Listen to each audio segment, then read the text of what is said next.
November 2025, the world stopped scrolling.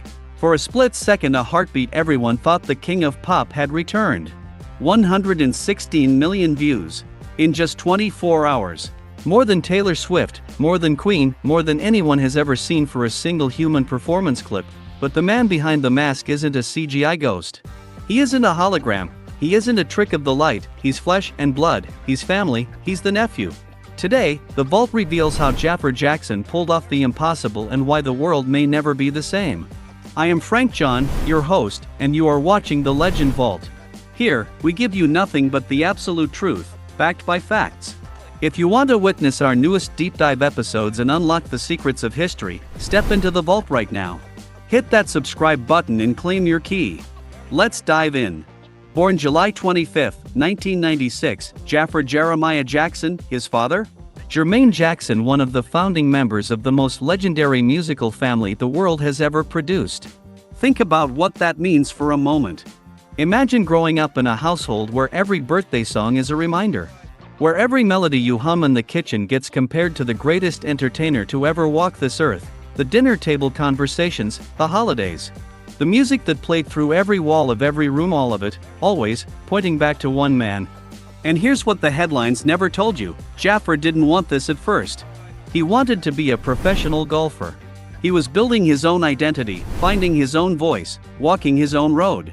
He released his debut single, Got Me Singing, in 2021, a quiet, personal declaration that he existed beyond the surname. But some callings are written in the blood. And no matter how far you run from your destiny, it runs faster. Academy Award-winning producer Graham King had a vision, and he searched the entire planet to make it real. He needed someone who could sing like him, dance like him, breathe like him. Someone who could carry the weight of a man who was both a god and a ghost. For 2 full years, the search continued. Callbacks, auditions, screen tests across cities most people will never visit. Hundreds of candidates. Thousands of hours of footage, and every single time they found themselves coming back to the same name. Jaafar Jackson. Why?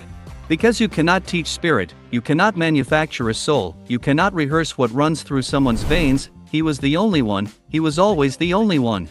When Kevin Mazur walked onto that set, a man who spent decades behind the lens, photographing the real Michael Jackson at his absolute peak, he stopped. He didn't just pause for a photo. He paused because, for a moment, his mind could not tell the difference between then and now. This wasn't just hair and makeup, this wasn't a costume, this was the posture, the angle of the chin, the hand placement, the way the weight sits in the hips before the music even starts. Jaafar didn't just learn the moonwalk. He learned why Michael moved that way, the story inside the step, the grief and the joy and the prayer, all compressed into a single glide across a floor. What the world witnessed in that trailer wasn't mimicry. It was inheritance. The emotional architecture of a king rebuilt from memory, from blood, from 29 years of watching someone you loved to become the world's greatest legend. But the vault doesn't deal in fairy tales. And we do not ignore the shadows. Filmmaker Dan Reed, the man behind the documentary Leaving Neverland, has called this film's script a whitewash. He argues that by centering on legacy without confronting the full record, the film does a disservice to those who came forward. Paris Jackson, Michael's own daughter, has publicly distanced herself from the project. That silence speaks its own language. The 1993 allegations. The court settlements. The years of legal proceedings that hung over one of the most gifted human beings ever born.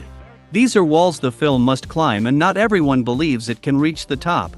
It's a strange and painful tension, a family honoring their own, while a portion of the world demands the full, unfiltered, unedited truth, and so the question hangs in the air, unanswered, as it has for more than 30 years.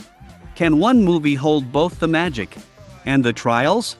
And then the verdict came, not from a critic, not from a journalist, not from a documentary filmmaker, from the bloodline itself. When Prince Jackson, Michael's own son, born of the legend himself, publicly said that Jaafar had honored his father, the debate, for many, was settled. Katherine Jackson, the family's matriarch, the woman who held the entire Jackson legacy in her hands for 9 decades, gave her blessing. These are not casual endorsements. These are the 2 people on this earth who knew Michael Jackson not as an icon, but as a son and as a father. Jaafar did not run from this legacy. He did not shrink beneath it. He did not deflect or apologize for it. He walked straight into the fire, and what he found on the other side was not ash, it was light. April 24, 2026. That's when the world finds out if a single man can truly capture a legend in 2 hours and 14 minutes. But one thing is already clear: what Jaafar Jackson has done, what he has become in the process of becoming someone else. You cannot fake that. Legends, I want to hear from you. After everything you've just witnessed, the transformation, the controversy, the approval of the bloodline, do you believe the spirit of Michael Jackson is truly back? Or is the weight of that crown simply too heavy for any one person to wear? Drop your verdict in the comments. Let's open the vault together. History is being remade, and the vault is watching. Thank you for joining me today. Until next time, stay legendary. This is Frank John, signing off.